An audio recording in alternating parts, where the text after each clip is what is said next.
તમે અને હું આપણે બધા મંદિરે દર્શન કરવા જતા હશું અને મંદિરે દર્શન કરવા જઈએ ત્યારે આપણે જોતા હશું કે આપણે વેઢા પર ગણી શકીએ એટલી જ ભગવાનની મૂર્તિઓ હોય છે.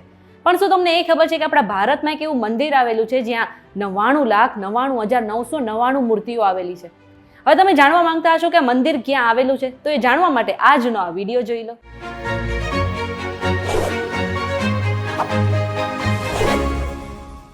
VTVGujarati.com પર તમે જોઈ રહ્યા છો અજબ ગજબ અને હું છું મેઘા. હવે આ મંદિર વિશે જાણતા પહેલા એક કામ કરો કે પ્લે સ્ટોર પર જઈને તમે અમારી એપ્લિકેશન ડાઉનલોડ કરી લો.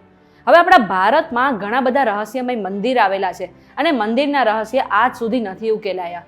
એવું જ એક મંદિર આવેલું છે જ્યાં 99,99,999 મૂર્તિ આવેલી છે. આ મૂર્તિ કોને બનાવી, આ મૂર્તિ ક્યારે બનાવી અને આ મૂર્તિ શા માટે બનાવવામાં આવી, આ પ્રશ્નોના જવાબ આજ સુધી નથી મળ્યા.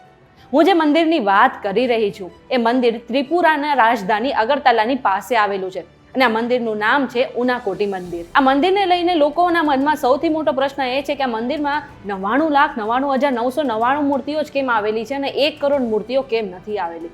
તો આ મંદિર સાથે ઘણી બધી પૌરાણિક માન્યતાઓ જોડાયેલી છે અને તેમાંથી એક એવી છે કે ભગવાન શિવ એક સમયે 1 કરોડ દેવી દેવતાઓ સાથે ક્યાંક જવા માટે નીકળ્યા હતા અને બધા દેવી દેવતાઓએ થાકી ગયા અને તેમને ઉનાકોટમાં આરામ કરવાનું નક્કી કર્યું. એ સમયે ભગવાન શિવે કહ્યું કે સૂર્યોદય પહેલા એમને આ સ્થાન છોડી દેવું પડશે. પરંતુ સવાર થઈ અને કોઈ પણ દેવી દેવતાઓ જાગ્યા ન હતા. એ સમયે ભગવાન શિવ ક્રોધિત થયા અને તેમને બાકી બચેલા 99,99,999 દેવી દેવતાઓને શ્રાપ આપ્યો અને પથ્થરના બનાવી દીધા હતા. આ મંદિર સાથે હજુ પણ એક દંતકથા જોડાયેલી છે. એવું કહેવાય છે કે કાલુ નામનો એક શિલ્પકાર હતો જે ભગવાન શિવ અને માતા પાર્વતી સાથે કૈલાસ પર્વત પર જવા માંગતો હતો. ઘણા બધા આગ્રહ પછી ભગવાન શિવે તે શિલ્પકારને કહ્યું કે તેને એક રાતમાં 1 કરોડ દેવી દેવતાઓની મૂર્તિઓ બનાવવી પડશે. એ શિલ્પકારે એક રાતમાં 1 કરોડ દેવી દેવતાઓની મૂર્તિ બનાવી પણ દીધી, પરંતુ સવાર પડતા એક મૂર્તિ તેમાંથી ઓછી પડી.